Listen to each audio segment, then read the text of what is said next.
And welcome back once again, ladies and gentlemen, to Meta Episode 0. I am Blue, your host for this evening. We've added a new guest to the pool, but unfortunately, because I was not able to change the overlays so quickly, we now have one guest who is not on screen. But once again, just to introduce everybody, and for the purposes of... It's not me, is it? What? No, you're on. No, you're on the screen. That's you kicked Nos out. I could have gotten the Nos camera is on here. my laptop. This could have happened. But again, for the purposes of the audio recording, we're just going to introduce everybody one more time here. So once again, I'm Blue, I'm the host. Joining me is Backpack. Backpack, to say hi. Hello. Got Phantaram. Hello. OstrichEggs. Hi, everybody. And Nos. How's everyone doing? Alright guys, so we just finished talking about the WTS, we just wrapped up that discussion. So with that out of the way, we're going to move next into just general talk about the competitive scene in general. And we'll open up with the most general question I can ask is, what is your guys' current opinion on the competitive scene as overall? What are your guys' thoughts on it? Really, anything at all you want to bring up, just go ahead, tell us what your thoughts are on the competitive scene. I'll grab this one first. I feel like balance right now in the competitive scene is the best it's been in a really long time. I don't know exactly how that translates down the tiers, but I feel like balance at the highest tier is in a pretty good spot. I think that the amount of tournaments we have currently circulating is decent. I think it's actually really good for what we've had in the past. I also think that it can get better, but I think where we're at right now is probably the best Skill Wars 2 has ever been. So I think that's a plus, and I think it's improved rapidly over the past few months. But yeah. And sort of to back up Backpack's claim is, I would like to point out, like, if you add both the NA and EU metas, there's not one class that's not being played on the best team. I am not so sure that that's like the best way to diagnose exactly how class balance ends up working out. Like, I still think there's like a lot of things that are just total bullshit, and that's just because of the last balance patch that changed everything with the double sigils. Like Fire and Air, it like ruins just so many different matchups and so many things. And I'm not saying it's a terrible thing, but there's just a lot of crap that can go on in the game right now that's just like, it's still kind of iffy. But like you guys said, everything else is totally right. Like there's a ton of tournaments, a ton of interest. They release rewards. Like the PvP scene is growing, and we're just now seeing top players come back to the game and form teams. And whether or not those players stay together, we're going to have to find out. And that's a big question, really. Stay tuned, folks. I think Ranger is the only class that really needs a lot of work. Everything else. Yo, that Entangle though, man. Come on. I know the NGs really hate Rangers, but everything else. Do you really want to see the return of the Spirit Ranger? No, I don't want Spirit Ranger. Spirit Ranger was better than Entangle. Entangle is the most broken skill I've seen in a while. Like it's okay. Any class that doesn't have a clear up, like NGs, 90% of the time, they're dead. If you hit them with an Entangle, they're dead. It's stupid. Yeah, but the main thing that really concerns me with Entangle is the amount of immobilize that it applies. Like I would rather see it like apply way more bleeds way quicker and have the immobilize be a lot shorter of a time, so it's more of a damage skill than anything else. Because the way it is right now, it's like if you don't have that clear up, you're CC'd for 30 damn seconds and you're just like dead. And as a Rabbit class, I can't kill it because it's just like it has 2,000 HP and I can't do anything. But, yeah, I think part of the reason Ranger's not that great is it needs to be really good at 1v1s, and DDLE just like wins for free. Necro probably beats it like really easily too. So usually Ranger sort of fulfills like a point holder role on a team, and if they can't win 1v1s very easily, then they're kind of in a bad spot. Like their class sort of just seems designed to win 1v1s, but they're just not winning them right now. So. Cool. Well, like in the past, Rangers have always been one of the strongest 1v1s until that patch with the Celestial Amulet and everything. I would say that like part of the Rangers, the reason why everybody put them on back point and you would say they're strong at 1v1s is because they would live. Because if somebody tries to assault that point, they had that speed that they're able to get back there, and they can get +1 and still stay alive with the copious amounts of dodge rolls and just prod stuff they had. It was a really strong build, and I'm really honestly glad to see those Rangers go away. I hated fighting those things. Yeah. And I see a lot of people asking, like, why isn't Power Ranger viable? I thought I would address that briefly. I don't know. I'm sure other people have pretty good points on that. I think right now, like, the damage on it is relatively broken, and some of the skills are a little broken. But in general, what happens with Power Rangers, like, it's just so easy to kill. And, like, mobility is okay, but most classes that would be killing it can out-mobility it, so it can't really get away. And I think the risk-reward ratio is just not there. Like, Mesmers and Thieves have relatively high damage as well, and they have ways to get out that Ranger really just doesn't. And I think that that's one of the reasons that Power Ranger is not viable in the highest tier. But like you see players like Yura who just play it so well, the defensive aspect of it and the offensive aspects are rather easy. So like Yura was able to be rather successful on his Power Ranger, and he can 1v1 most people. He has a huge impact in team fights, but it's one of those classes I think similar to Necromancer where the skill level you have to be at in order to play it well and play it effectively in a meta like team, I think is just a little too high right now, and it needs to be lowered so that let us look at your face. Come on, I zoned out when you started talking because I can't see your face. Like I'm not paying attention to a single word that you said for that entire rant as a viewer. That's soup. Turn it go up. Glad to hear that, Ostrich. Change the topic. So we're getting off topic. Anyway, Blue. since we're already talking about balance here, we'll actually kind of stick to that for a few minutes, and we'll bounce back to talk about the PvP scene a little bit later. So I mean, what do you guys think is like wrong? Mainly relating to high tier meta. We'll talk about kind of mid and low tier in a second. Like, what are some things that you would like to see changed in like a next big balance patch?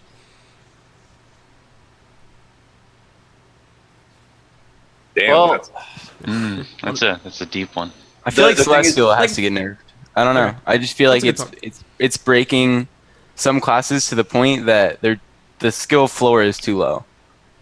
I don't know. Like I feel like Celestial NG and Celestial Dagger Ellie are at the moment a little not necessarily too easy to play, but they're too easy to be really, really good at.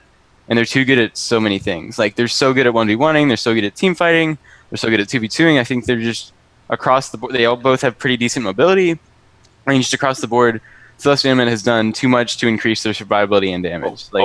On that sense, I have a theory. Let me point out one thing. All right, now, the amount of sustain that goes on within this game usually determines how effective a certain class is and when they're considered overpowered. Like over history, Dagger Ellies were overpowered, Warriors were overpowered, Rangers have been overpowered, Necros were overpowered because that was hell.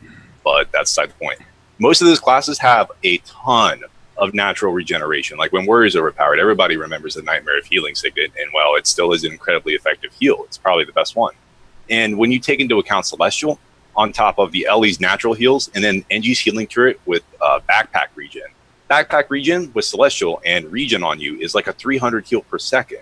It's insane. And then add on top of that a 16-second block. I mean, there's like no killing that thing. It's like a juggernaut. It's insane. You know, and then the Rifle 4 obviously factors into that as well with the copious amounts of CC. But that's just, I don't know. Yeah, and on that point, like Ellie's have the same situation going for them with regenerating mist from water and the regen they get from water. It's like the same scenario. I think Ostrich just proved a really good point there. And you know, Ellie's don't necessarily have the block, but they have Ring of Earth 2, which is like a really good projectile absorber, and they have a lot of CC, just like NG's. Yeah, and I feel like the uptime and protection on Ellie's is just utterly ridiculous right now. Yeah, also they have a whole bunch of clear bone break that's I feel like it's like Ellie's offense I feel is a lot more balanced than NG's offense. I feel like NG's offense right now is a little too much. Like the physical damage that Celestial NG can output is just ridiculous. I feel like Celestial Ellie's have a pretty decent balanced damage output, but I feel like their survivability is just too high at the moment. The good thing is Celeste, like same deal.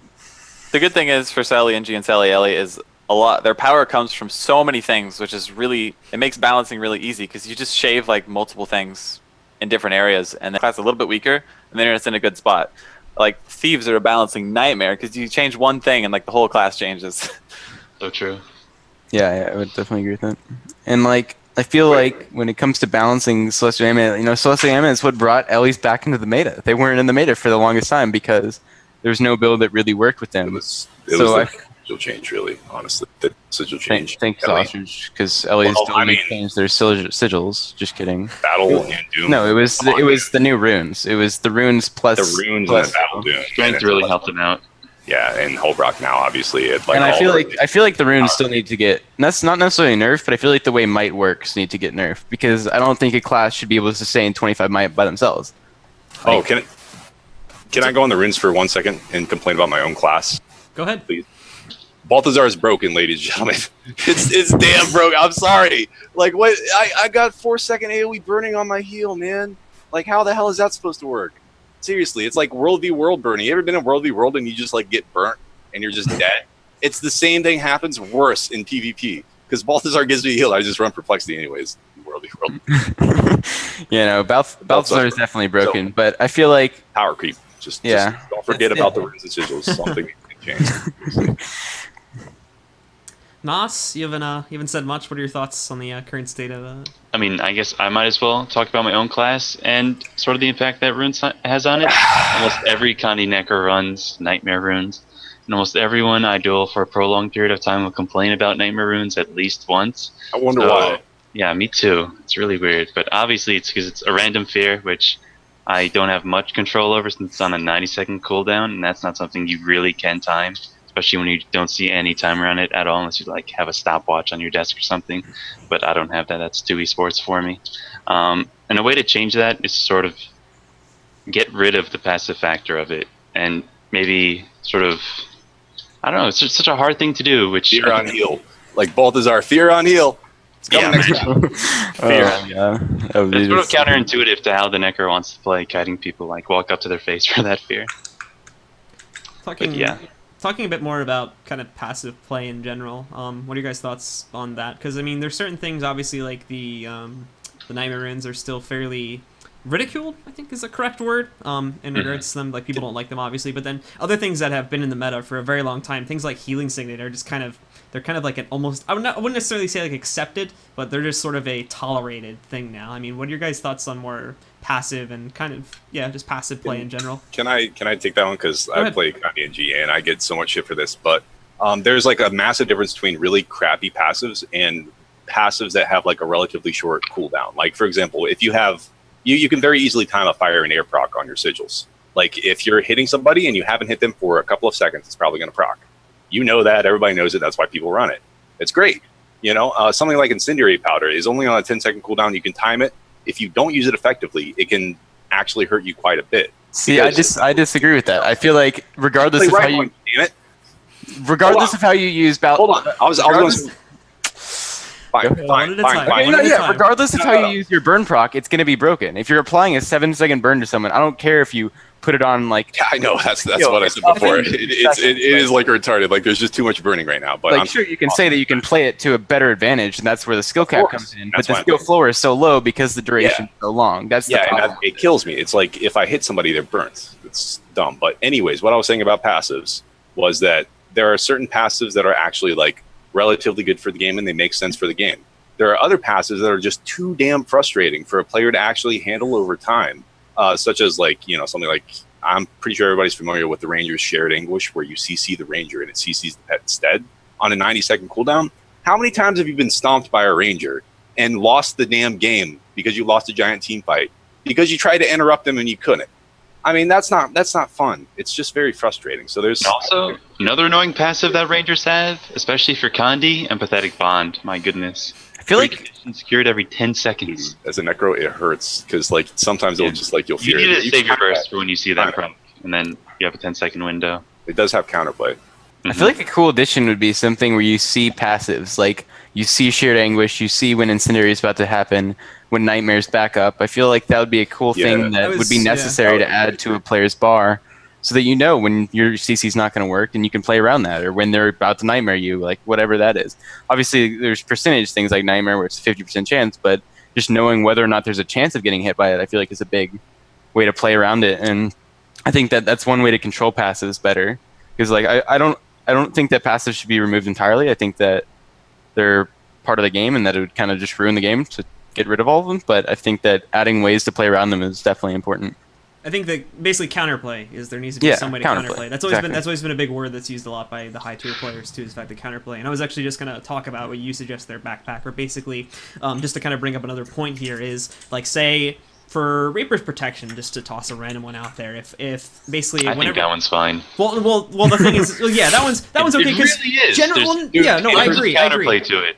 I agree, because generally speaking, if you're engaging on a Necro, and like you would assume most Kandi Necros nowadays are running a POC build, you know for the fact that when you go for the CC, more than likely they have that up, so that's just something you have to account for. But some I think the medium and low tier players may not necessarily know that. But keeping that in mind, say if you're running that sort of passive there, if basically it would give you, I think they're called buffs officially, kind of like what the auras are and whatnot. If you had basically a buff that would show up whenever it's off its ICD, and it would say like attacking or like trying to do crowd control on this player has a chance to fear you or something like that. Would that make a lot more of those passes more kind of... Go ahead. I just see that as clutter. See, I'm not too sure that would actually be a very efficient way to do it because, I mean, if you're saying like the probability of them running a particular build, that's like a lot of the skill is being able to discern what build a particular player is. What the hell are you doing, Backpack? Sorry, I'm just getting food. You eating? You fat ass! You're eating on stream? What the hell are you doing? Come on! This is supposed to be esports. Bad ad placement. Together. I love how it's like he's not even... We're focused more on his food than we are on him my at this Lord. point, too. Is that a cookie? You're not even eating the real food first. You're just Is that going for the cookie. macadamia nut? This is why we're not esports. Anyway, guys. go back on topic. Sorry, Go ahead. Failures. I kind of lost track of myself. Sorry. We were kind of talking about, like, say, like, if you're running, say, a passive trade or some form of passive that isn't kind of obvious from the get-go, if there was a buff that would kind of let you know that there's a chance for something to happen, or basically... Yeah. I think that would be good if you had the option of being able to, like, choose which particular buffs you might want up. Like, say there's an option in the screen where you can add in, like, the enemy might have a passive up that would be, like, something like Reaper's Prod or something like a ninja walking around who already has incendiary powder loaded. Similar to how a Doom sigil works, you know, if you like swap Doom out of combat and you keep it in combat, it'll just stay there. And you can walk up to the next player and say, hey, this guy is another poison that he's going to hit me with. That would be a really cool feature and add not only play, but also counterplay.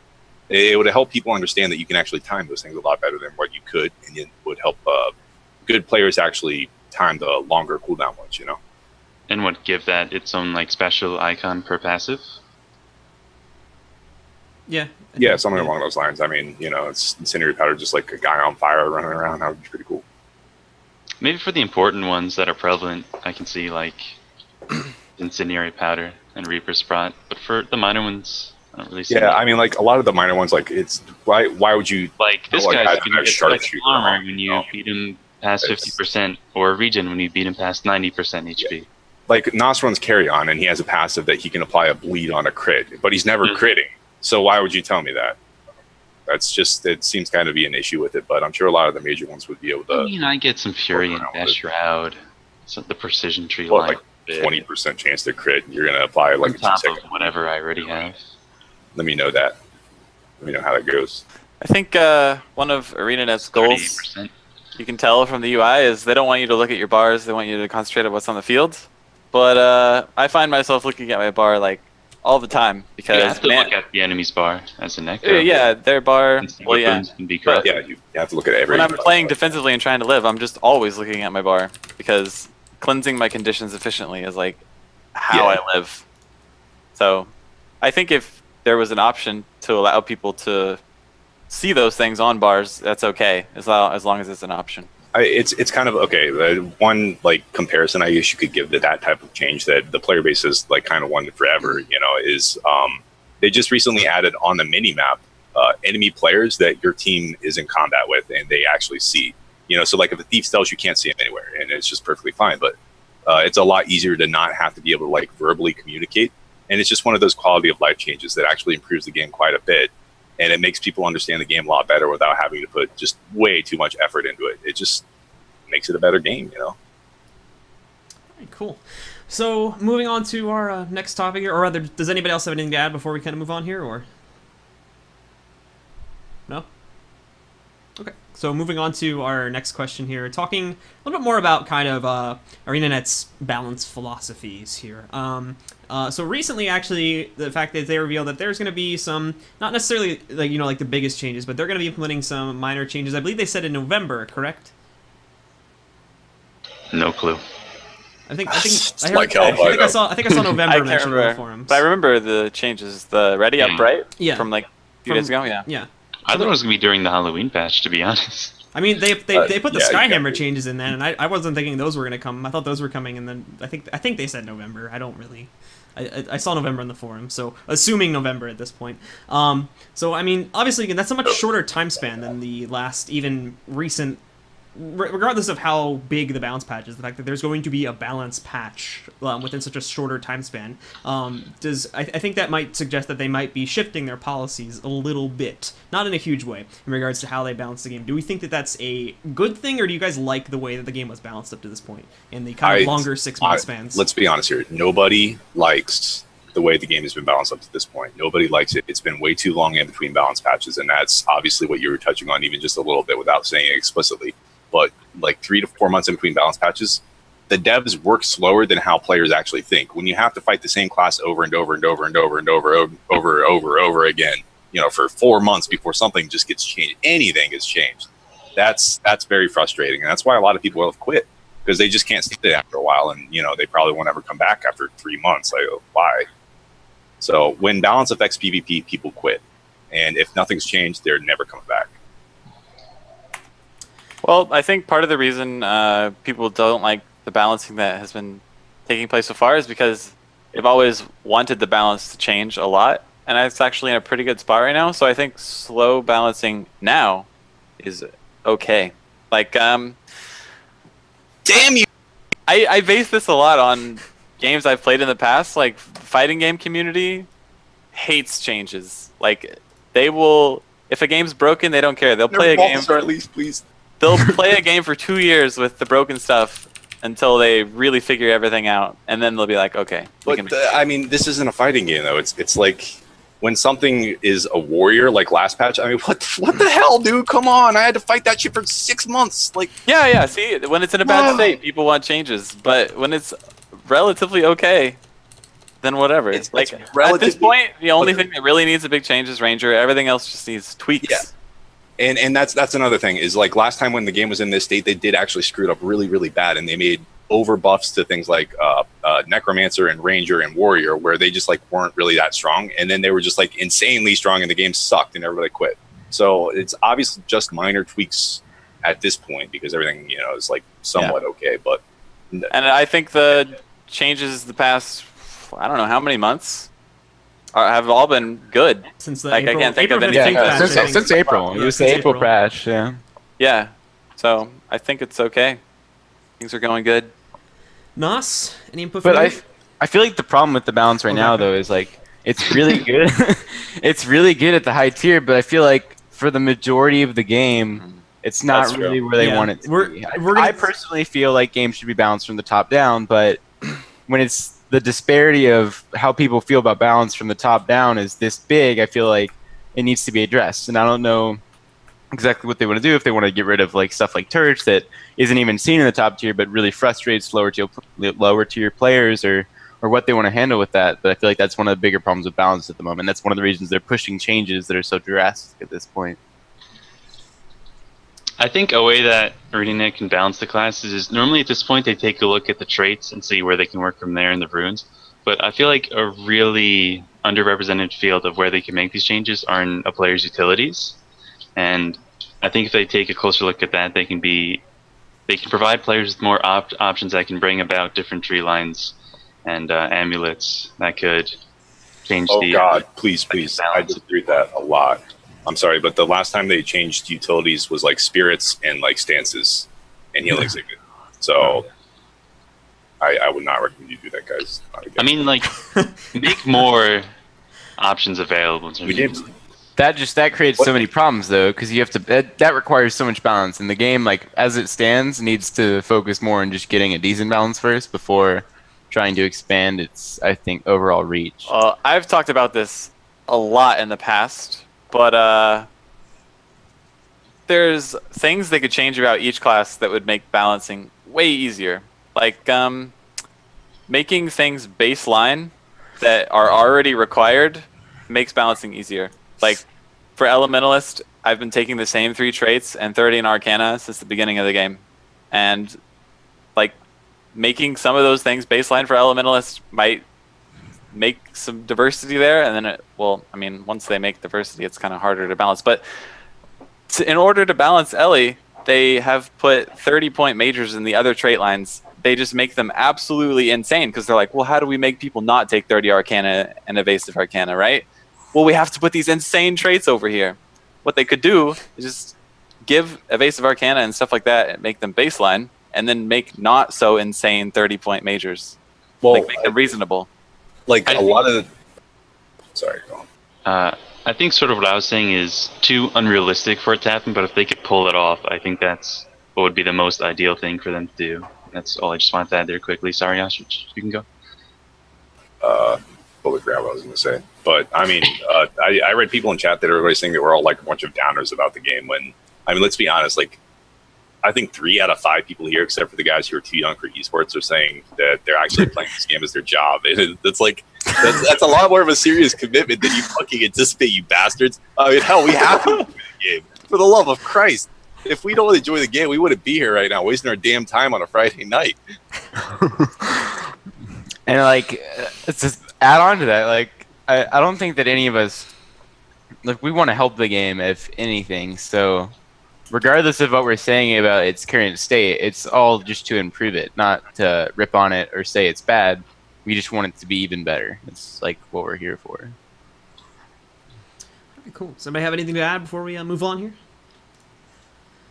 No? Cool. So, Backpack brought up earlier, too, for a minute there. It was talking a little bit more about how things seem like they're awesome, kind of on the upper tier and the tournament tier of balance, but might not be so much kind of when we get to the mid or low tier, or when we're talking about kind of like solo queue meta and things like that. So, moving into that here, and this might be a bit of a controversial topic, so... My region right yeah, there. so this is, so everybody keep calm here, but... thoughts on things like, let's see, like the most discussed builds currently in the solo queue meta, like things like turret engines and whatnot. Should ArenaNet be actively looking to balance those, and if so, why? And if same thing, if not, why? I mean, I feel like currently turret, like most of the high tier players can beat it on any class, but its skill floor is so low, and most of the people in solo queue skill floor or skill whatever is like not high enough to really beat that build. And I feel definitely that it needs to be fixed to either make it a lot harder to play or make it a lot easier to beat. Because I don't think that not doing much or like not showing any skills should be rewarded at all. Yeah, and So can I like shoot off that real quick and say that part of the problem with turret NGs is that the amount of frustration when you end up losing the one with how strong they are and how a person is like actually like walking around and he's just like is not hitting anything. He's not shooting at you. All you see is just AI just like blah, and you're just like CC'd forever and you're dead. And like I'm not even kidding you. I've been 2v1 by turret NGs before. I'm not ashamed to say it.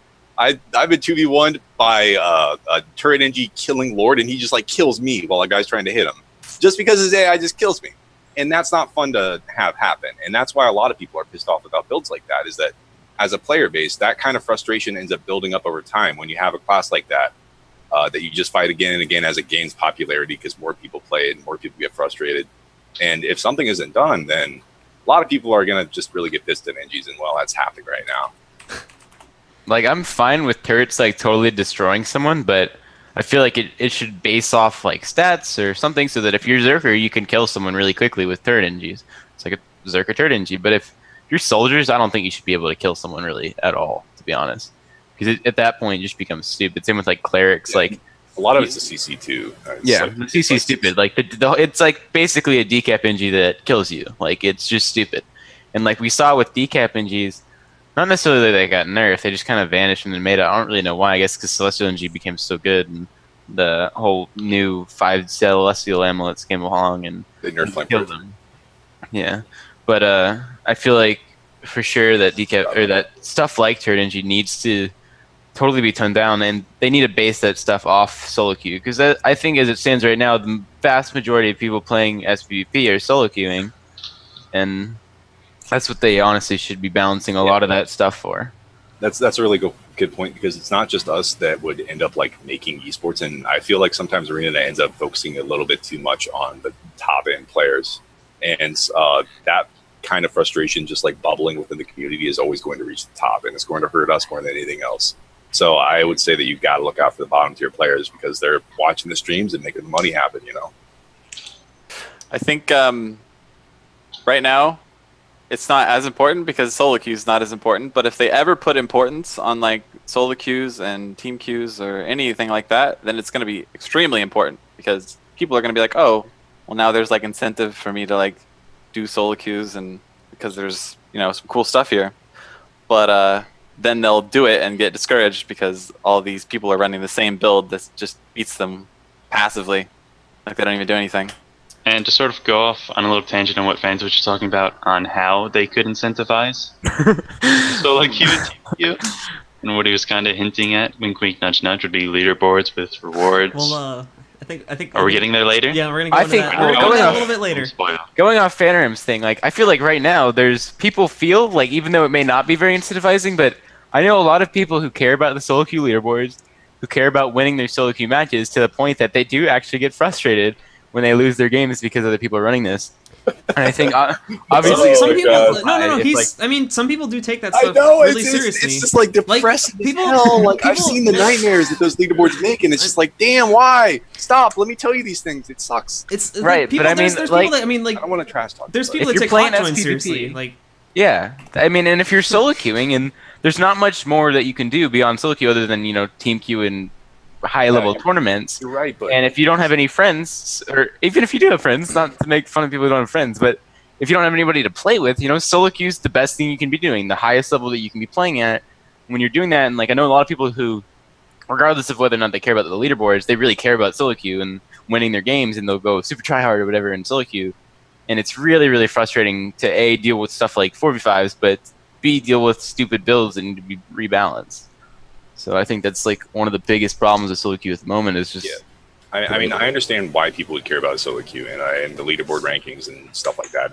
But just with how many nightmare stories that I've heard about it, and I just know that there's literally no reason for it. You can't judge a person's skill based off of that, and that's really all that matters. If that number actually mattered and you said, hey, I'm going to give you a special finisher or something like that if you just end up getting first place after this season, which, I mean, after hearing stuff about, I think it was like ladders and stuff like that, that's probably going to happen. But until then, there's just really no reason to care and actually just judge and trust people based off of you playing them and seeing how good they are.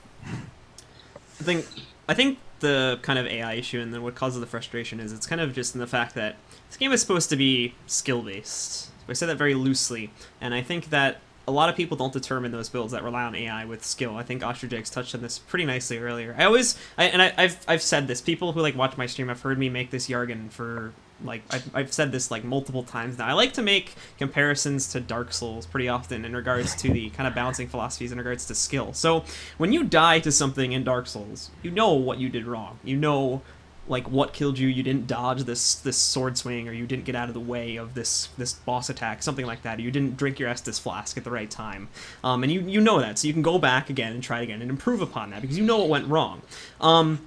And then that translates pretty nicely to Guild Wars 2 in most matchups. When you die to something, you know what went wrong, for the most part anyway. You can usually decipher what ended up going wrong, and you can try to adjust from that. But with a lot of those AI builds, I personally feel that there really isn't adjusting, and you don't know like what you did wrong. You just walked in there and those turrets killed you. So unless you have... That's what you did wrong. Well, yeah, that's the thing. Like beyond... You walked at him.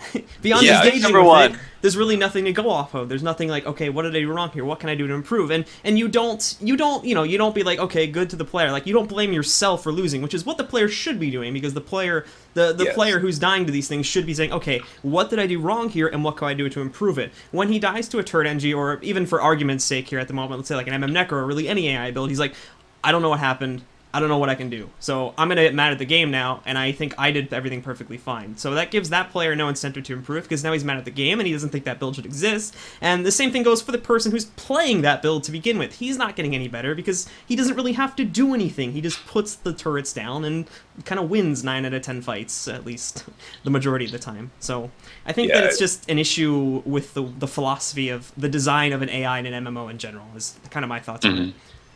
Does anyone have any critique or advice, let's say, on how they could fix the AI problem, or how to nerf turrets?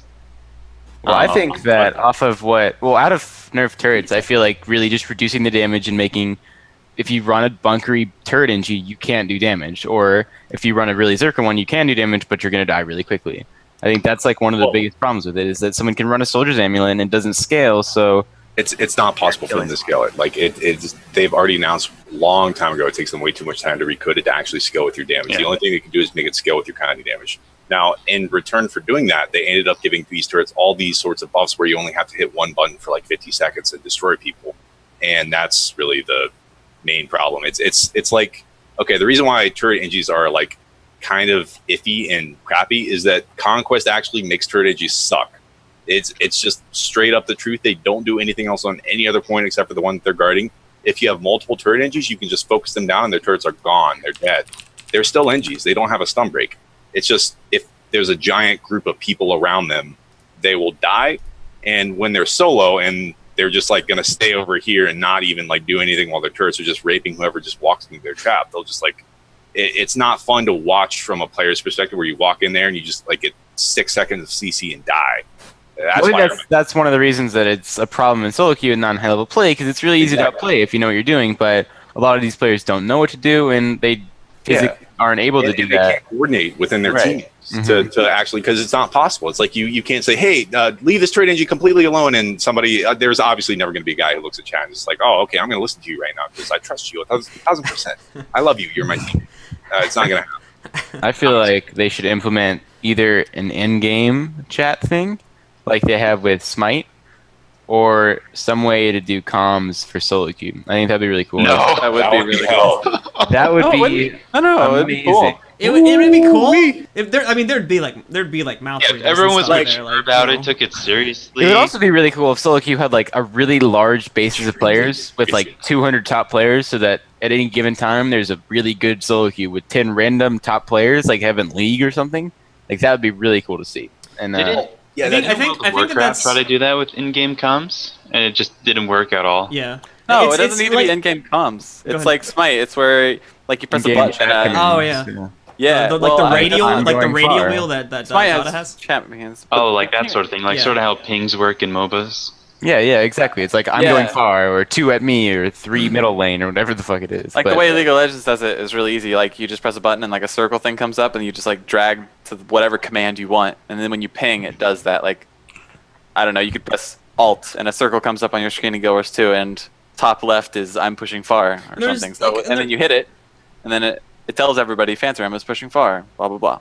There's already like a system in place. You can already ping the map and stuff. It's just expanding upon that, obviously. Yeah. People use that drawing system to draw not like arrows. You know what they use to draw.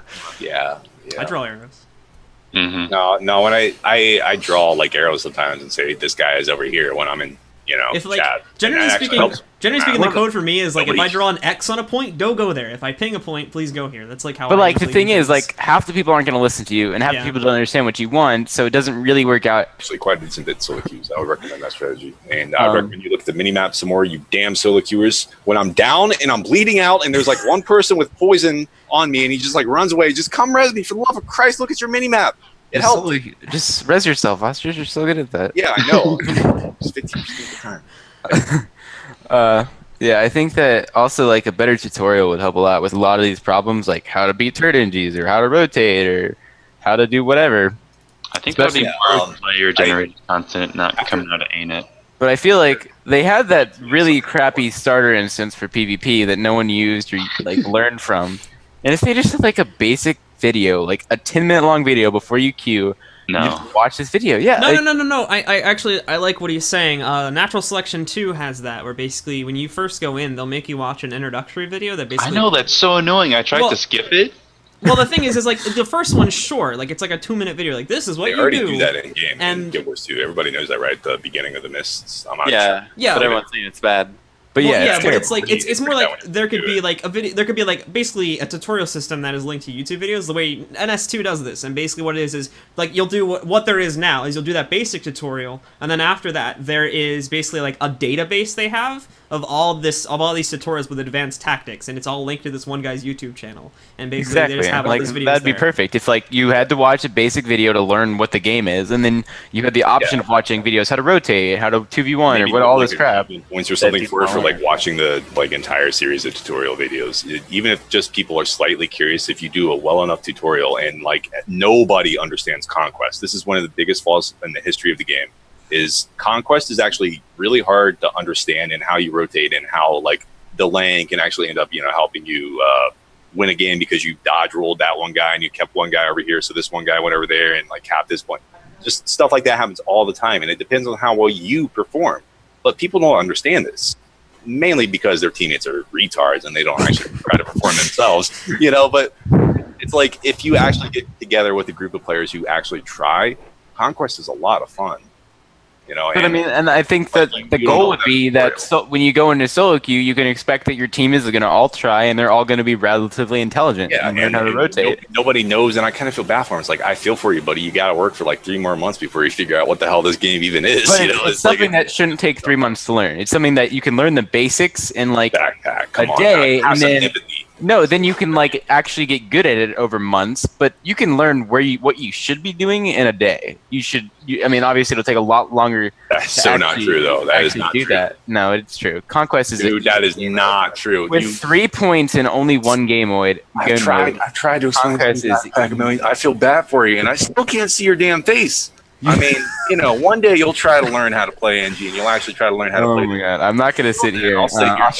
I'm keeping a professional aura above myself, so I will not be engaging in. Can I see that professional aura? This was negative that drama I was commentary promising. with you. So I please ask that you refrain from negative commentary. I will not be engaging with you tonight. Really? You engage with me every night and you start it every night? All right. I don't start it every night. All right, guys. All right, we're gonna move on. We're gonna move on. So, we're just talking about Conquest, but there's also that other kind of elephant in the room that is other game modes. What are you guys' thoughts on those? Delete. No, I think that other game modes would be really cool, and like they have like a 2v2 thing, but I think I think that the only game modes that would really work that wouldn't be retarded would be like either some form of like Spirit Watch kind of did it, but it kind of went stupidly because they only put it in solo queue and no one really learned how to play that map effectively. But something like that, and then I think just basic deathmatch would both be pretty good. That map sucks. I'm sorry. That map, I played that in Team Q forever. You probably didn't even play the game when it was in Team Q. It sucks. You're an idiot. Don't play it. Oh my god. Everybody remember Spirit Watch? That thing sucks. Okay. But what I'm saying is, before they implement any of these new game modes, I think they should do more to increase people's skill level in like across the board rotations and like what the game is and all that crap. And I think that they need to get a bigger player base, because if you have 3,000 people solo queuing and then you split it up 3 more times, like the matchmaking is going to get worse and it's going to take even longer to get into games. So I think that a bigger player base needs to come before you can pick what you're playing. You know, they could do like the thing where like you get in a game, then you vote which game mode you want to play, but then that upsets some people because they don't want to play a certain game mode. But I think either way, it causes problems that with the number and the size of this current player base just wouldn't work. Can we talk about it a bit? The size of the player base, I think, really has a giant. Do you want to talk about it in relation to game modes, or? No, just I mean, I something I would like to say about game modes. We still have to wrap back around to kind of talking about the competitive scene in general, so I think we'll touch on that a little bit later. So Nos, go ahead. So the point I wanted to make is, when I think of new game modes that would help Guild Wars 2, I'm not necessarily thinking of Capture the Flag or King of the Hill. I'm thinking of arenas and 2v2s, 3v3s, 5v5s. This is a feature we see in many MMOs that come out nowadays. I'm surprised that we haven't seen it in Guild Wars 2 yet, because it always seems to be a popular one. Because you don't need to take 5 people, you can only do it and you can just do it with 1 other person, and they're really easy to get going, and they're fairly quick and not as long as the Conquest one would be. And they really focus on mechanical skill, and you don't need to sort of think about how to rotate or anything. You just focus pure on the mechanics and sort of take everything that the game has to offer in terms of its fantastic combat system that it has, I think. Oh, can I also say that if they actually want esports, then I would highly recommend that they reduce the amount of like players required to make a team, because a lot of the reason why teams even fall apart is because, you know, you might have like 2 or 3 exceptionally stellar players, but then you have 3 other players that are like somewhat okay, and it's like Can you give an example, Ostrich? Throughout the history of the game, every team except for now, I swear to God, every team except for now has had a few players that have been carried. I don't mean any offense to everybody. I won't. But you don't think that's relevant right now?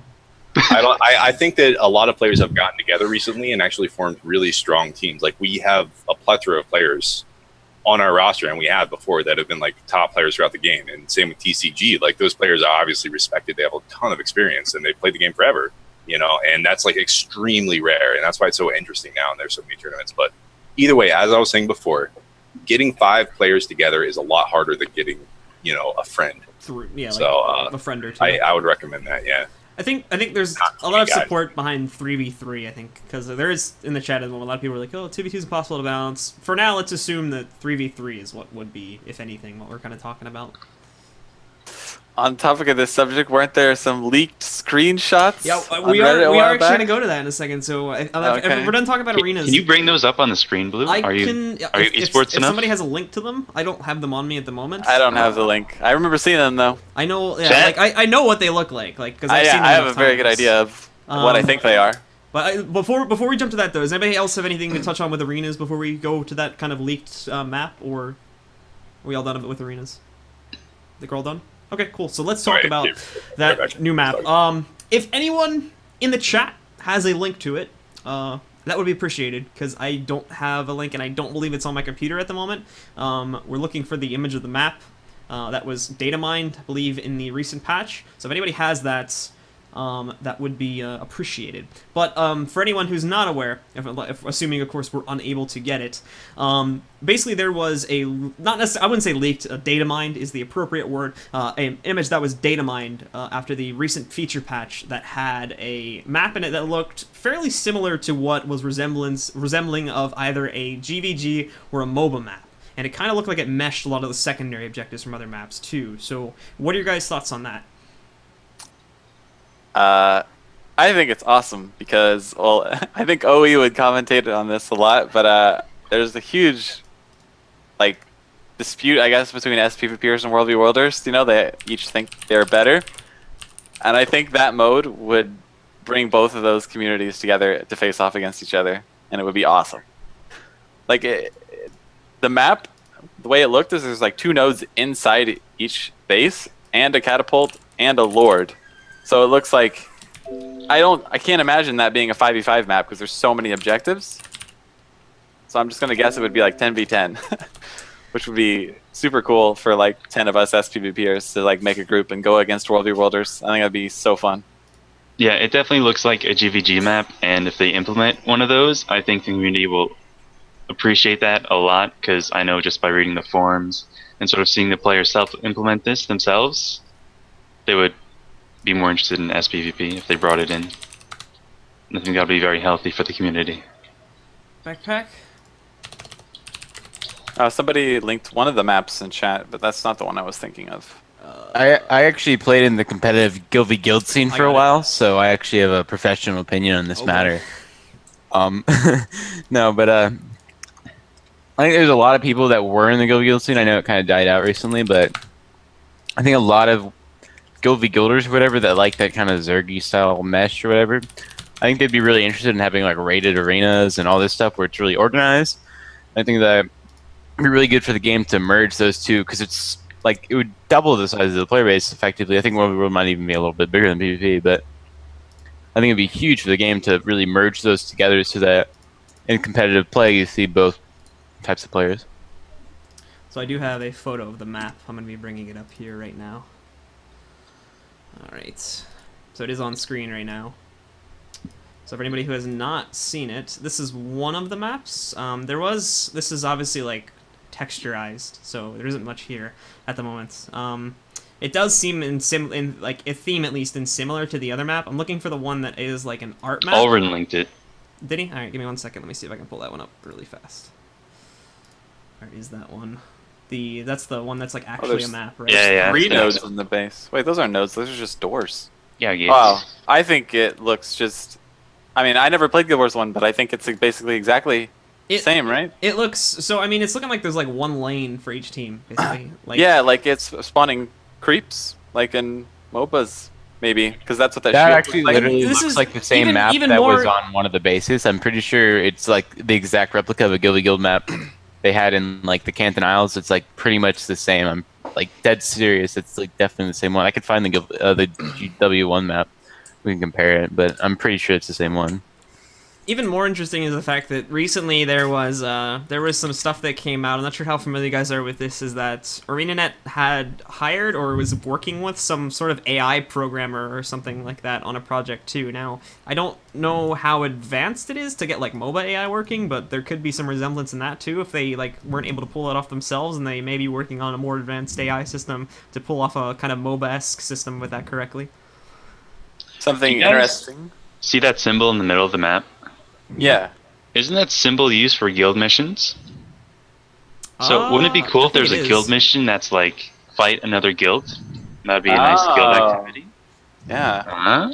I was kind of thinking of this as like a creep, like a neutral creep, or like the jungle. Basically, is kind of what I was thinking of this one. They may just be using the symbol as a placeholder, but maybe that's what it is. It's a guild mission to kill the creep. The thing is like, okay, so we can assume that the red thing and the blue thing here, they're the guild lords. I think that can be self-assumed. But then maybe this middle one, because it's just still the guild symbol, maybe that's like a neutral guild lord that gives you a buff or buffs your creeps or something like that. Yeah. It's interesting, to say the least. So, kind of moving away from the actual map for a second is obviously, again, this is still data mined. Nothing that's data mined has been confirmed, so this could just be something that's in the files and never actually makes it to the live client. But, I mean, if this is being implemented, what are your guys' thoughts on something like this coming into the game? Hype. It's so fun. It would be so fun, dude. I'd play that map for sure. Yeah. Wait. Can I say one thing? I've seen that map before. I think it might be a World v World map, guys. I'm sorry. I don't. What? That would not be cool to. A larger scale map. You mean like instant? I think it might be larger instant scale. GVG? Like, something along those lines, yes. Because the main thing that I consider this to be the case is that you see a whole bunch of icons that you see very frequently in World v World, and there seems to be like a static trap, right? And there also seems to be a door, and there seems to be a lord, and it seems to be a lot larger with like multiple lanes, so you can get a lot of people to move around between the 2 points and I guess defend and attack and all sorts of crap. So I would assume that after, how much Arena has ignored the World v World population, that they would try to throw them at least one bone and maybe include that in PvP if they're actually trying to do it. I think this is them just combining both aspects of World v World and SPVP into the form known as GVG. Yeah, I think so as well. A lot of things that still need to be debated are like the size of the map and how many players would be involved in it. We can't really know that until we actually see it seems to be a lot larger. map. Like the Treb, just in general, the Treb is pretty damn far. It shoots really far. So if even the Treb's oriented, that stuff is... Even the current maps we have, though, I mean, if you look at them from like a bird's eye view, they are pretty big maps. They seem pretty big, but the actual playfield's kind of small. I think that could be the case with this map, too, because it looks like there's a lot of like foliage that would get in the way of your pathing. So we could probably figure out how big it is just based on the size and how much space that these images take up and compare it to how much side space images on the Treb, let's say, in Kylo takes up, or the gates on Legacy takes up. And it looks like they're about the same size as an SPVP map. Yeah, I think you're right. I hope it's not Skyhammer again. I think that shaman, he said, at least because that shaman, of course, is the one who data mines all this stuff. I think his actual post said that it was an SPVP map.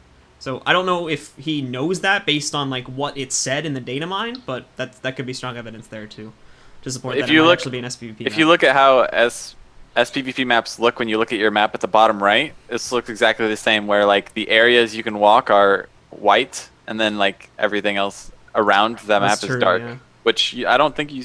No, yeah, you do. There's white pathing all over this thing. Well, yeah, I don't think you see that in World v World maps, though. Oh, well, yeah. And another thing in World v World maps is that there's usually like, I don't know, at least a 180 degree or more, usually more, of where you have like destructible walls and whatnot, where there's multiple approaches into a base. And this doesn't really look like there's going to be walls you can destroy. It looks like just going to be straight gates, sort of like how the Lord works on Legacy. Yeah. Dude, the walls are kind of made for a lot of bullcrap in World v World, though. It makes it really hard to defend. If there's some only a set that's the point of World v World. All those different aspects where you can take on. What? Just like bullcrap of like catapulting a door, and you don't have enough people to like rebuild your supply crap, and just that's World v World.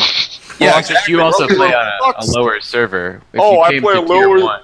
I went to tier 1. You'd expect for a week, and I left immediately because it sucks so bad. There were so many people everywhere. You couldn't do anything. There was like area cards, just like commanders. Sorry, you were led by a poor commander. If you'd like to send your complaints to OstrichEggs, I'm online. Screw World v World.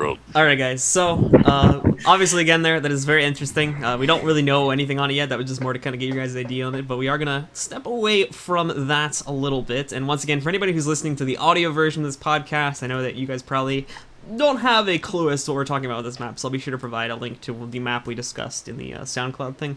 But anyway, moving onwards to our next topic here, and I think we're kind of starting to get towards the end. I think we're going to try to wrap back around over towards talk about just the competitive scene in general. So moving back that and touching on WTS again here for a few moments. In the overall scope of the competitive scene, do you feel that WTS has helped or hurt more in the grand scheme of the current competitive scene? Helped a hell of a lot. I could say yours too is my job, and I have to lie about it. You're relying on that, aren't you? No, I know. I You're haven't won fairly yet, confident. but maybe if I win, I'm going esports. You have a pending sponsorship there. Mom, I'm esports. Pop-Tarts. Yes, Wakey's getting the deal sorted out for us. Has EG's president contacted you? Whatever. I actually got official sponsor from Pampers. So. Oh, did you? Oh, wow.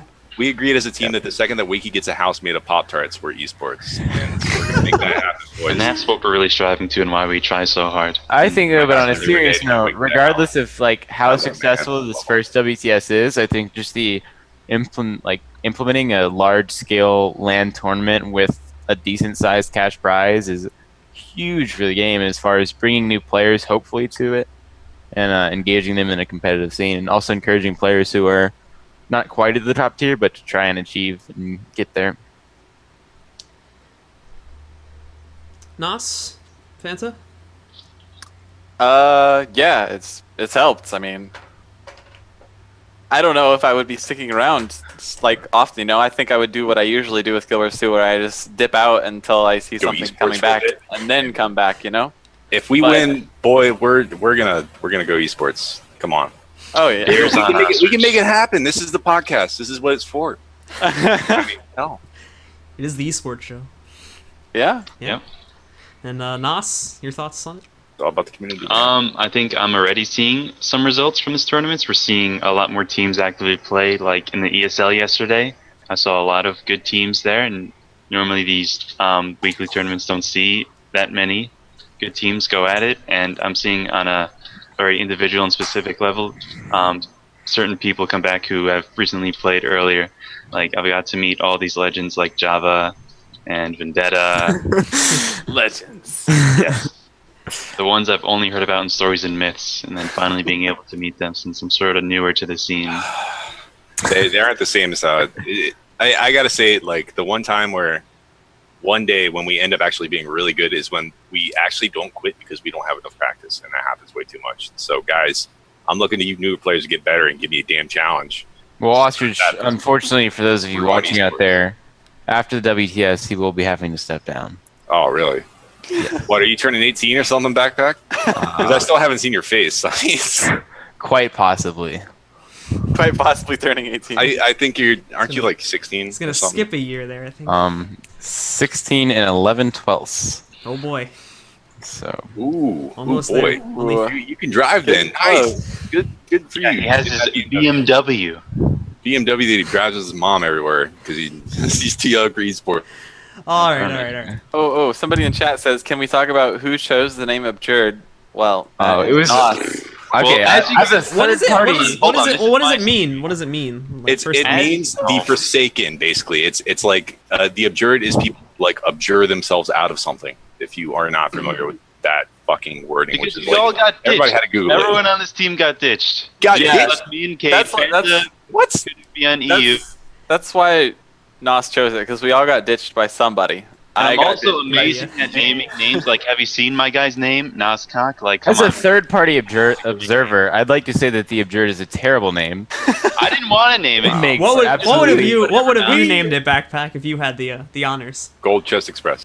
It would still remain Outplayed by Children. I think one of the most dominant dynasties to ever appear in this game. TDM. We could have stolen PZ. I would have gotten Powers permission. I would have said we're PZ. We used the name Anything Absurd. else with the Abjured. Anything else for the love of Christ. We used the name Absurd for like a week, and then we switched to Gold Chest Express, and it, like, even though we kept like Gold Chest Express for a week, I like that. everybody called us Absurd, so we were just like, screw it, we're just going back to Absurd. Grouch's girls, I guess. I mean, I like Grouch's girls. You should change your team name to that for. 15 minutes. You should. When we go to LAN, get a picture of Grouch's face on the back. You should- with a heart around it. Jackets. Yes.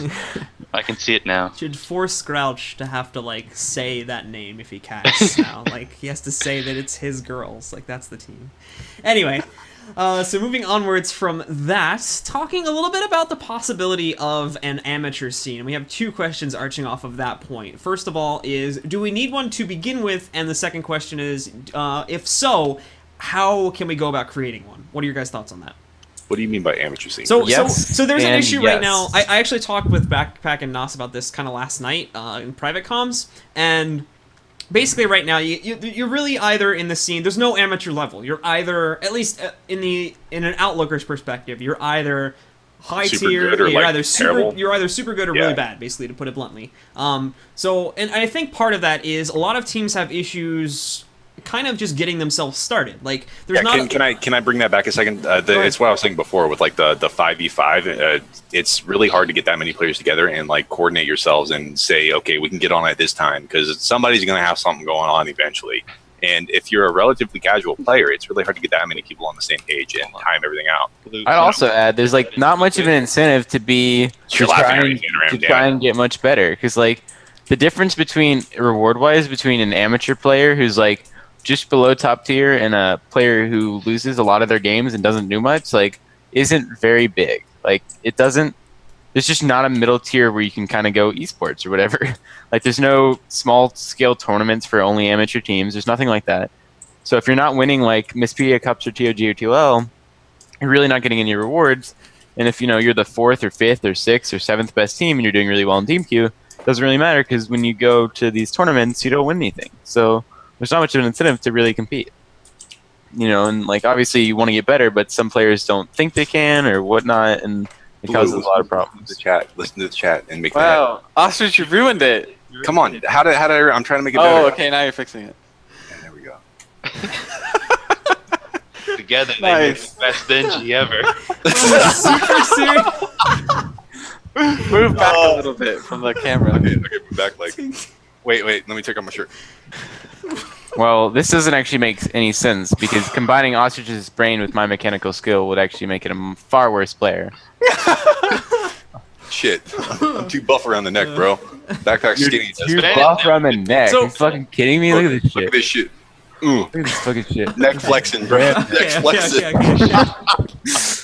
Okay, so this got way off topic. All right. So anyway, back on topic. All those towel reps. So back on topic again about the creation of an amateur scene is that, again, there really is no room for them at the moment. There's nowhere where they can go and kind of do anything. It's because, again, either 5v5 weeklies, they can't really go there because they'll get stomped by Absurd or TCG, depending on the region they're playing on, or really any other team that's kind of high tier and is playing there. Same thing even goes for things like TOG and TOL, and the fact that, yeah, they can play, but they don't have like a rat's ass chance to even get close to like even top 8 most of the time if they're like a new or medium tier team, just because they're going to be going up against these super experienced players. So, if you feel that it's necessary, what are your guys' ideas for possibly trying to give those players somewhere where they can go, somewhere where they can kind of, have that bit of glory and give themselves the need to push forward? This could relate to anything really. This could be tournament implementation. This could be game mechanics to implement that. What are your guys' thoughts on that? Well, I mean, we addressed this last night when we were talking about it. I think implementing a tournament series that like is for amateur teams, like we said, we with the having like 2 tournaments going on at the same time, having one tournament for like top tier players, whatever, that's being streamed, and then you can implement an amateur tournament where teams can sign up. They can still fight for 2K gems. It's generally decent games. There's no shutouts. There's no like domination, just because the teams are a lot more even.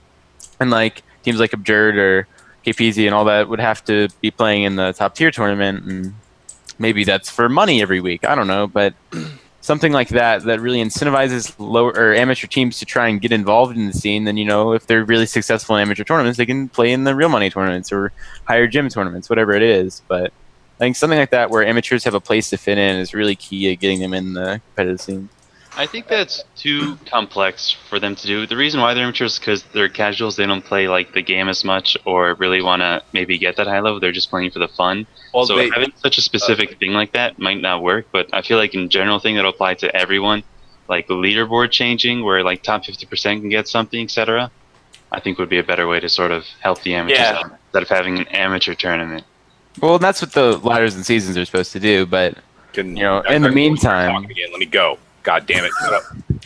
You don't know what you're talking about, all right? He's getting like more and more angry at Backpack. He just doesn't want to let Backpack talk. Wait. I've been trying to say something really quick. I'm a solo queuer forever, and I think that most of the things that we could possibly do are on ArenaNet side. However, there is one thing that we can do and help a lot of newer players via getting them tutorials and actual information on how the one game mode that we have and we love and we've played forever, and how it like works, how it operates, how it plays. What you can do to end up winning, and things that you don't even know that you could do. like delaying is a concept that a lot of people can't understand because they're like, oh my god, others are unable to master it. Yeah, well, I mean, Backpack might be one of them. No offense, but No, that was a shot at you. Remember? really, Yeah. Anyway. That was insinuated, yeah. All right, cool. Anybody else have anything to add to that point? Just talking a bit about. No, I agree with Ostrich, and but the thing is, adding tutorials is great, because it makes them get better, but it still doesn't give them that much of an incentive to play if they're not achieving at the highest tier. I think that's what ladders and seasons are supposed to do, and we'll have to see how good those rewards are and how much it scales, because I really do think it should scale. I think that a team that's winning 60% of their games in team queues should get a sizable reward compared to someone who, say, is getting 30% win rate or whatever. One other thing again is because there are 5 players on the map for such a long period of time. There's 10 players on the map. I mean, for such a long period of time. As an individual player, you have to consider every other player, and it becomes a lot less. You feel a lot less important than what you really will when you have game modes with a smaller number of players. And another thing is because it gets so damn complicated over time. A lot of people just lose the simplicity of fighting to fight, I guess you could say. Even though I'm really not a fan of deathmatch and I love Conquest of Death, Backpack. Sorry. He's flexing. Do you see why I hate him? Flexing your muscles. See why I hate him? I've had a goddamn kid for 6 months. You out there. I mean, they're your muscles too, because you guys. I was actually trying to punch I was going myself in somewhere the face. with that, man. I forget. Anyway. ArenaNet do some stuff. It'll work out. Actually, I want to say something at what I like that ArenaNet has done so far, and it was in the Tournament of Glory. I really did like how they released top-tier exclusive armor for the tournament. I'd like to add on that. Maybe they should make it a little cooler It looking could be a first. cardboard box that says esports on it in black ink. Yeah. That would actually No, be I good. wouldn't even open the box. So- then. Let me sell it. Let me sell it. I will So sell it here's for the 1,000. ultimate recipe for not only glorifying the entire high-tier PvP community, but also at the same time collectively royally pissing off the entire PvE community, is make a tournament cape for only those people, PvPers, because good shit. PvEers have been there you asking go. for That's how you capes make 'em mad. forever, and have a cape be a tournament reward. All of a sudden, everybody wants to PvP because they want that damn cape. No, make that More the than- reward for And then top make it 1,000. so you can sell those guilds and I- sell I- invites to those guilds, like gold cape trims, and you can make a lot of money. More than Trimming anything, armor. I want a Mario Kart style podium thing where there's the first tier and then the second tier, and then we just all walk up onto the top of the first and make it like a giant event. And there'll be fireworks in the background. That'd be cool. You're retarded. Come on, dude, it would be so cool. It's the worst. Giant lions That's are. too much to drink, guys. Oh, come on. Anyway. But yeah, I thought that'd be a great idea. That'd be fun. But on the topic of amateur tournaments, I think that's almost impossible to force. It comes about naturally in larger games because pro players don't it's a waste of time. They could stream and make 10 times more money than participating in this lame little amateur tournament, right? So people hold amateur tournaments that obviously the pros aren't going to participate in. But it's impossible to force. I was just thinking if you offered 2 tournaments at the exact same time, one of them for gems and one of them's for real money. So pros would go for the real money one. But say some team knows that they're going to get 4th or 5th in the real money one, so they're never going to get the Right, money. and that would just So they require always honor. go to the gems one. Right. So then no. only 3 or 4 teams are going to participate in the money one every week. Good idea. Yeah, I know there's a lot of teams who are interested in PvP, and It's really hard to a lot of- force. And Miss Pedia, I'm pretty sure, Blue, that you've seen interest in Miss Pedia go down from Yeah. newer players just because. by the they way, just to get on so interrupt you hard. slightly here for a second, I think Rom might be randomly jumping into this call in a couple seconds. Nice. Could be wrong. Do it. Backpack. But Backpack. keep going. Keep Kick going until he backpack. joins. Quick. What? I have What? something. Oh, I forgot. No, it's back. Okay, so leaderboards. Another very specific example of just how effective leaderboards is I was watching a stream today. Guildverse 2 streamer. His Twitch TV thing is Guildverse 2 Ashi. I might be butchering it, but he's from EU. Is it ASCII? I ASCII? think? I think it's ASCII. I don't know, but he plays Necro, and that's probably why I was watching it. And he had a good amount of views. And something he said is, I'm going to be needing to take a break from Guildverse 2 a bit so I can get to Platinum, just so I can get that border trim on League of Legends. That's how powerful leaderboards are. No, I agree There's no with that. real explanation. It's just it makes them feel a sense of accomplishment that they've reached a certain aspect. And sure, he's not going to be playing in any League of Legends tournaments, but he really would like that, and that's a strong motivator for him. Well, that's what League it gives you. I think, in my opinion, it gives you realistic goals basically to set for yourself. It gives obtainable goals. It gives you tiers for not to being set. the best, for not being the top 10, but so with the current leaderboards, like no one's ever gonna get like for the average player, the dream of getting the top 10, unless you like just started playing and you get 5 wins or your first 5 wins, and you know you just get randomly bumped up there because that happens for some reason. You're never gonna be consistently in the top 10 just because it's a set list, and it's not like separated by skill levels or anything like that. There's just one list, that's it. So for most players, it's like, well, I'm never gonna get there, so why do I even care? Like I don't care about my leaderboard rating. And part of the reason for that is because it fluctuates so much, but because I know that I'm never gonna be super high, so it's like, why do I bother killing myself doing it? With a ladder system or with a achievements, everybody loves them. Yeah, there's no achievements for leaderboard though. Well, what's that one achievement you're trying to there's a personal achievement. Champion Brawler. There's no Champion Brawler, 10,000 turning wins. With seasonal achievements is good. Has anyone ever gotten that, by the way? Championship? No. I know it's gonna be Ostrich. It probably will be you. Yeah. Anyway, There was a guy on EU that was insanely high rated, or whatever. Marvin must be pretty close because he's got 4,000 on this leaderboard. Marvin's actually like quit for a decent bit. I'm not too sure how many he has, but there's a lot of people who are pretty close that aren't like really high name players. No, I know that. But anyway, going back to the leaderboard thing is again, it gives you like attainable goals. Like you can say like, oh, like I'm silver right now. Let me try and get to gold or diamond, and you can actually realistically do that. So that's I think, and as Nas was saying, it's not something you can easily explain. It's just this thing that.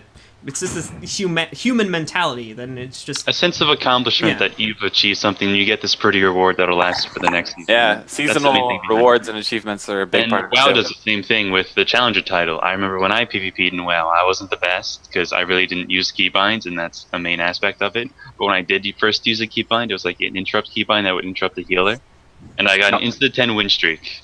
No, I'm not sure if like we're going to be able to, like get any official information on this, like just discussing this amongst ourselves. But we've already heard that they're going to revamp the ladders, right? Or they're going to make ladders. They've confirmed ladders and seasons. They did it a long time ago. Yeah, they did a long time ago, and it's been like a year the last word I had on it was when I interviewed Evan Lesh at Gamescom. That was, I think, the last official word on it, and it basically just said that they were working on like refactoring the algorithms or something. For it. and one thing that I would like is that they actually, if they do seasons, I would like to see them not include MMR unless you played like a minimum number of games, like 50 games or so. That way people at least get, a little bit of time to say, hey, I could just go on this and just screw around for a bit.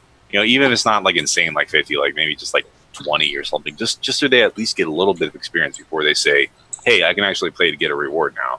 And especially you're saying like an unrated 21st games or something? Yeah. Like okay, if you go join StarCraft 2 right now, you get like just kind of like you don't even get a ranking yet. You just like go play for 10 games. I would like to see placement matches. That.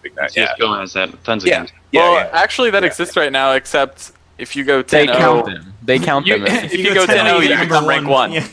Yeah. But I mean, you like anything in factoring in. Like, I mean, come on now. It's like you go like 20 games and then you get placed. I mean, because like as a newer player, that's pretty scary, is to go hit that button and just be like, okay, ladder anxiety is what if you StarCraft went calls 20-0, I think they could probably place you in the top 100 easy. So thoughts on That's lucky Zelda. Well, okay. I think Backpack just left. No, I'm here. So Hello? you guys just wait. What? Who is this? Oh, okay, never mind. They just Backpack? They just switched places for some reason. I don't know what happened. The Backpack is now OstrichEggs. Anyway, I think Backpack's cam went off, and that must have messed it up. Did, but anyway. Okay. So talking more about kind of specifics and what you guys would look for in a leaderboard system, assuming it's coming remotely soon. Would you guys like it if, say, you had separate ranks for classes, maybe, or would you like yourself to be one rank for your entire account? Well, it would be cool to have achievements for that kind of thing. Like you were the highest rated elementalist this season, stuff like that. That would be cool. I think within the top tier community, I think most players know who the top players are for each class, and who the best player is. For Yeah, but I mean, it really the ultimate goal is for us to get a lot bigger than that, though. It's like right now we have a relatively small community, and that has its own set of perks as well as, you know, like not perks. But I think the ultimate goal is for the game to get as big as possible. So with that in mind, would it be better to have separate leaderboards for classes? If you ask But us, then, one- at least like, for solo okay. queue, not necessarily for team queue, because I personally think team queue should be team based. Like you make a group, and then that group gets rated, not necessarily like solo in like ratings on the team queue. But the problem with that is like the ability to find 5 consistent players who will always play together. Like there'd be like 4 teams on that leaderboard. Like it would be ridiculous. you're digressing, sir. Let me state that I don't think that we have enough players. That's exactly what I was saying. So we Yeah, need to but attract you're the right- not like organizing it in such a way that you actually present yourself very well, nor stating your point. You're digressing. Oh, thanks, Ostrich. Yeah, I'm just trying to help you out with your speaking. Anytime. I know you struggle. Anyway, Oh my god. I love your chest, by the way. It's all I've seen tonight. You want to see what the side of my shirt says? It says no pins. Check that. Yeah. Let's see if I can get this shit in the center screen. this is Mental? mental Wow. toughness. Oh my lord. That is the dude, I want that shirt so bad. Did you get that at Fat Camp? Woo! I did not. It says mental toughness, no poons. Damn. Okay. I think backpack's coming out of the closet, ladies and gentlemen. All right. The esports meter is a little bit too high on the stream right now, so. Lou, I'm looking at the Google Doc list, and Yeah. we skipped over something I think that would be really interesting. Go ahead. Like that one thing you didn't highlight in green. Yeah, well, we're gonna move into that. I'm just kind of trying Okay, to. cool. I'm Just waiting until making- we're kind of done with the current topic because we've actually gone all over the place. So there's a lot of stuff I never talked about that I didn't even have on here. I mean, when Backpack shows us a shirt, I think that means topic over, yeah? Is that the signal? I mean, I don't know why Backpack showed his shirt, but I guess yeah. Clearly seem to have lost Does some anyone, we were talking I about. think we're all glad that he did, though. But Yeah. go on. we were talking about. We were talking about separate classes on solo leaderboard and kind of a team rating on team leaderboard. Does anybody else have anything to add to that before we move on to what'll probably be the final They should topic? get their work elsewhere. That's all I've been trying to say and trying to get in between people, and like everybody's trying to interrupt each other and shit. Wait, so you don't think they should focus on leaderboards, or? I think they should focus on leaderboards, but that amount of like effort to be able to like input like certain amount of like Okay. you know like who's the best Ellie? Well, there's like honestly like 3 super good Ellies, you know. and Okay, I agree with you with that. It's like Yeah. All right, cool. Fanta, did you have anything to add, or?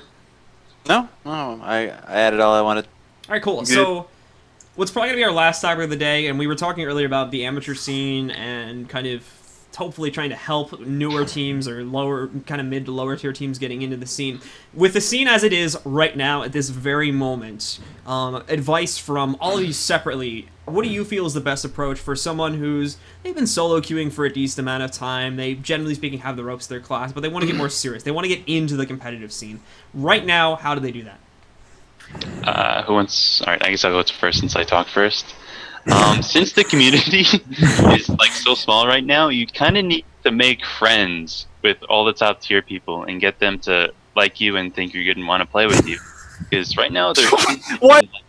What? Come on, that is like the worst possible advice that you could ever give in your first. What the hell is wrong with you? Damn! what? You just said people to get good. That's like what?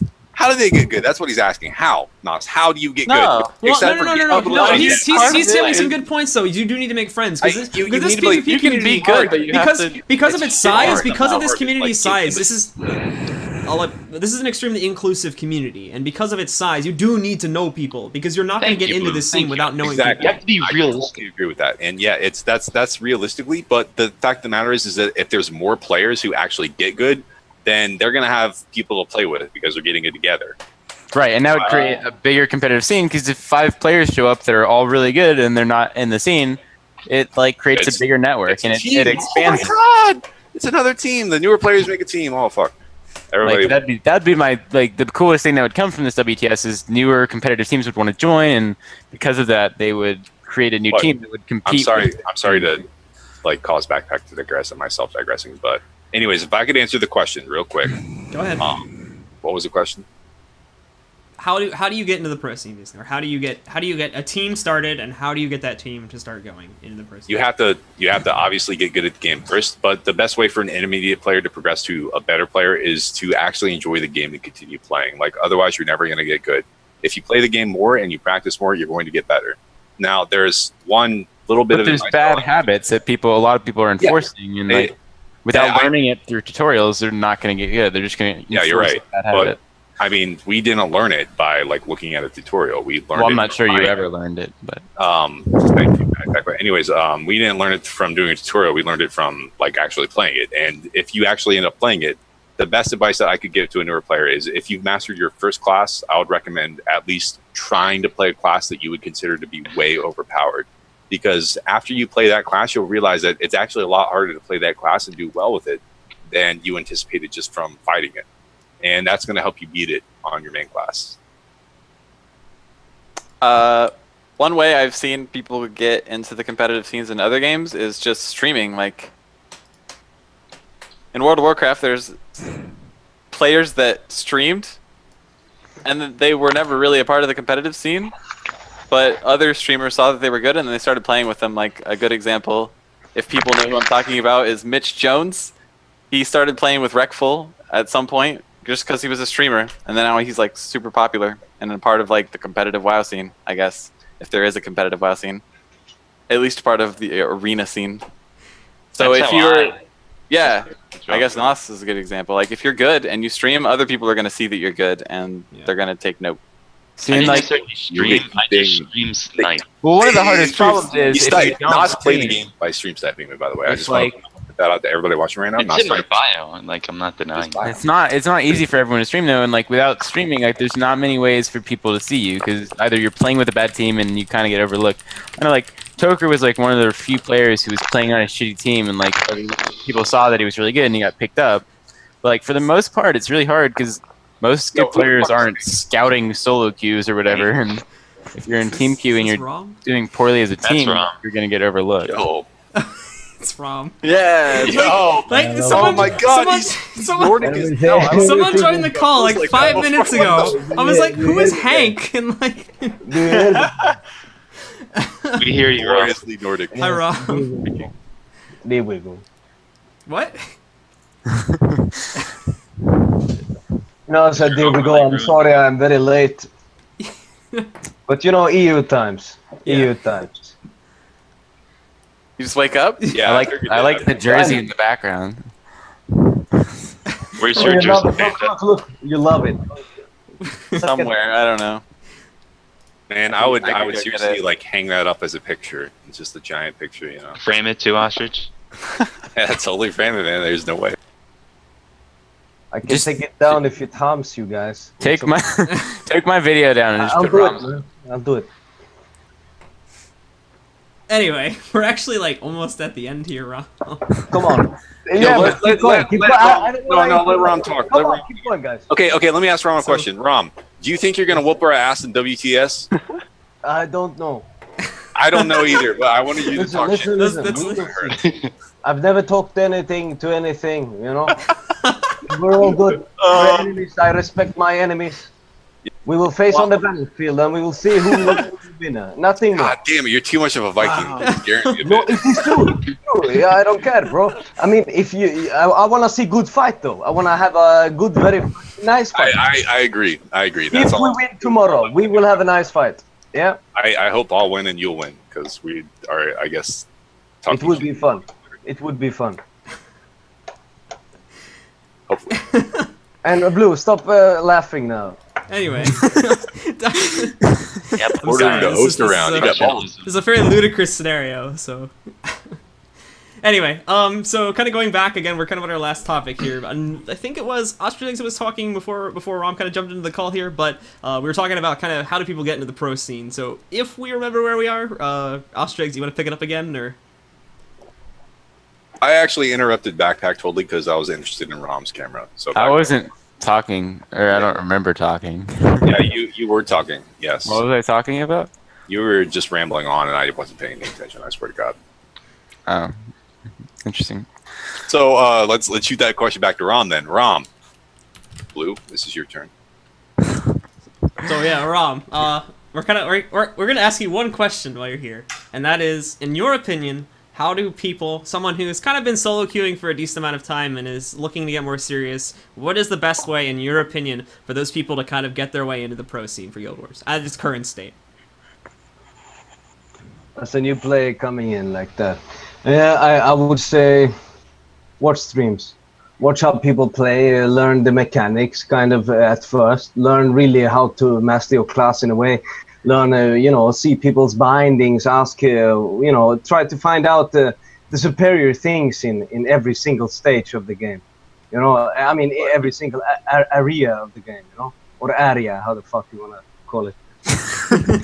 But he's actually right though. Like if you watch a player who is playing the same spec as you, you can pick it up really quickly. Like if you try to just even, you know, emulate their certain, like almost every class has a rotation, right? And if you're able to like know when to swap weapons at certain times. Yes, and ask the best of your class. Look at their streams. Oh, and ask us. Ask us. Yeah, like, with higher tiers of players, these high tier teams. Ask these players how they do it, kind of. And then you can push easily. You know, I want to find a master in every single game I were to join, you know. I want to find a master, but now in Guild Wars, that wasn't the same story, because now we could start from day one, you know, and develop our own truth within the game, you know. But in other games, I've come in after 1 year after release and stuff. I want the sensei to learn me everything that he knows, you know, about the game. It goes so much faster and quicker. So damn it! Why did we get me instead of him? This is retarded. He's so good. We were supposed to get him, and I know. On the back of the drug and retard. He's 2 hours late, but me and OstrichEggs talked about this the other day, and people ask us questions all the time. Like they want to learn, but we feel like most of the time they're asking the wrong questions. Like they'll just whisper to us and be like, "Hey, you got any tips?" Like I don't know. We don't even know where to begin when you ask us that.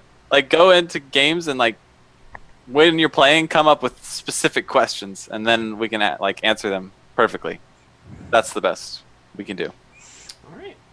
Anybody else have anything to add? Esports. Esports. All right, guys. So I think that is going to be our last topic. We might bring up a few things here. Is there anything that you guys specifically wanted to bring up before we bring it to a close, or?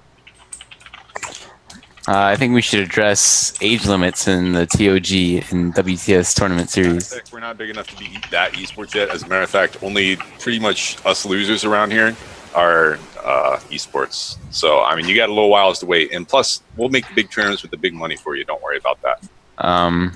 Yeah. By the time you're 18. I mean, good luck next tournament. I know why those exist. I mean, there's obviously like legalities in regards to like, you know, like they're gonna. I was a legal adult at the age of 18 or 13. Well, the thing is though, is that they're paying for your travel expenses, so they have to be liable for you, and you would probably have to sign more documentation, which, like, what are they called? Releases or what's that kind of paper called when you have to sign that? Waivers. You would have to get your mom to go with you, probably. Like waivers, based on what I know, are like not foolproof. And if Backpack did anything stupid, or if anything stupid happened to Backpack, I think the first one is a bit more likely. Then basically, Backpack's parents could like sue the crap out of ArenaNet, and they don't want that. So yeah, I mean, I know why they're doing it. It's just obviously a bit unfortunate for you. No, but it goes beyond me. Like, it didn't really impact the North American scene, but it really had a huge impact on the European scene. And I think it's one of the reasons that there's not nearly as much competition going into this WTS. Like, I think, you know, in NA, my team that I was going to be on, they're going to still win it. And the team that I subbed for the Tournament Glory was just kind of, you know, wasn't going to be as good, but it didn't really delete any teams by me not playing, and there weren't many underage players on North America, whereas in Europe, I know Cheese Mode, I know that Purple team or whatever, and quite a few other teams lost a lot of, and kind of dropped out because... Cheese Mode wasn't necessarily because of those, well, it was, but like that was the main reason, but there were other issues going on with Cheese Mode too, but I still see your point, is EU got really hit hard by that 18 rule, like 55HE Monks. I'm pretty sure Misha and Milo are both under 18, so that completely killed that team, as those I think were the two shining stars for that team. So, and OstrichEggs, you're muted. Yo, sorry. I was gonna say, like, I was gonna bring up the seriously really old drama between TP and Team Paradigm. I mean, and well, I already that's general policies, and you mean the I really hope the thing with Car Crash? No, yeah, Car Crash, the thing for PAX, Car Crash right? going to PAX.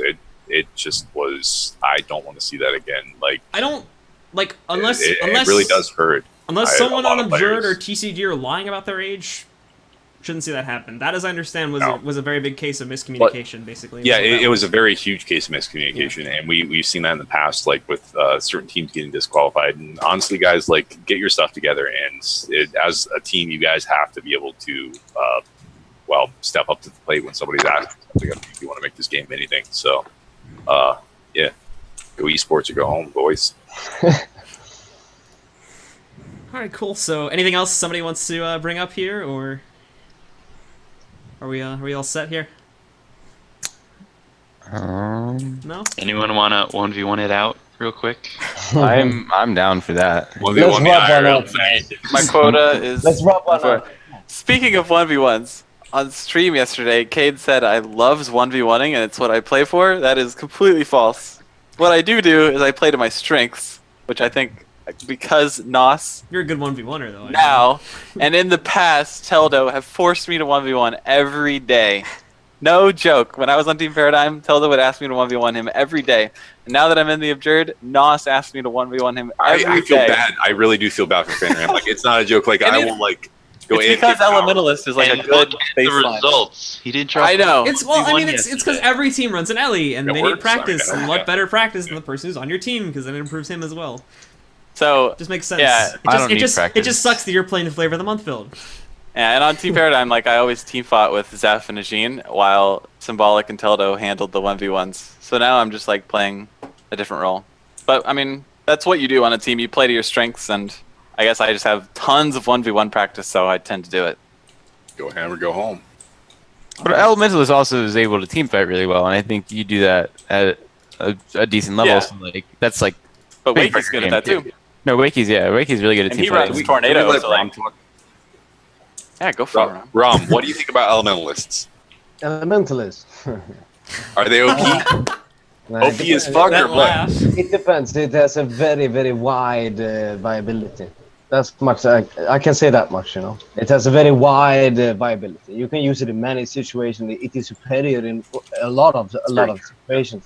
So having a 2v2, 3v3, you know, have a conduct cleanse, have a decent output of damage. You know, it has that widespread role in a way, and that is why it's fucking viable. You know, right Yeah, now, that's- and they shouldn't do much more buffs than the current elementalist buff. I feel like they That kind of like, helps. they're sort of like a half guardian in that they have a lot of condi clear and support for their team, but they aren't really like that much of a, like, you have to keep that person in a certain point and he doesn't do anything else, you know? They heal a lot and they clear a lot for a lot of other people, but they don't. They actually CC and do damage, you know? Well, that's like one of the reasons Guardians are like utterly useless right now, is because because they can't. It's really hard to win small scale fights with only one person doing damage, like a 2v2, and I think that's one of the reasons that Guardians are better in team fights, but really lack in the 2v2 and 1v1 scenario, and where Elementalists can fulfill the Guardian's role to. You're giving like, up our goddamn team comp to our enemy. They're not going to change. Your Streaming enemy. all the time, Ostrich. Please, we have done it so much. We're playing all the Playing- tournaments. playing with with it. the Guardian, Ron like, is no, honorable we're running, enemy, though. okay? He's not gonna. Like, don't get me wrong, Guardian can be great, like if you play it flawlessly, but I just don't think it's as good because of the fact that Elementalist can fulfill its role and also fulfill many other roles that Guardian can't. And that's one of the reasons the I'll give Guardian. you a hint. Be careful with Gonna play condis. style, Not yeah. Taj. Be careful with condis. Alright, guys, so we actually are over the 2-hour mark now. So I think with that in mind, in the interest of making sure people who actually, you know, want to watch the VOD don't get overwhelmed with the length of the show, I think we are going to call it here, guys. But thanks to all of you that did tune in, and thanks to everyone for showing up here as well. So OstrichEggs, Phantaram, Backpack, as well as Nos and Rom for about the 20 minutes that you've been in here. Thanks for coming in. Sorry for having the show so No late. worry. I think, and again, I'm pretty sure that I got a pretty good idea for where I want to take this show. So more than likely, this is going to be a weekly thing. I think next week we'll try to do it a bit earlier, like say like maybe like 6 or 5 o'clock my time, so that hopefully we can get some EU people on here that aren't either really tired or ending up being asleep when we start. So we'll see about that next week. We'll probably try to get, again, assuming results go the way they do, as we're expecting here, we'll try to get a mix of TCG and Absurd people on next week to kind of talk about the WTS finals in a bit more depth and some more stuff as well. So be sure to tune in for that next week, folks. It'll be a fun episode Good luck indeed. tomorrow, Rom. Good luck. Thank you, man. Yeah, Good luck in 2 days. Good luck in 2 days. Thanks. There's You're all gonna need it. I'm sorry you're too young for esports. Don't be so. It's okay. I've trained cognitive gaming, and they're gonna beat you.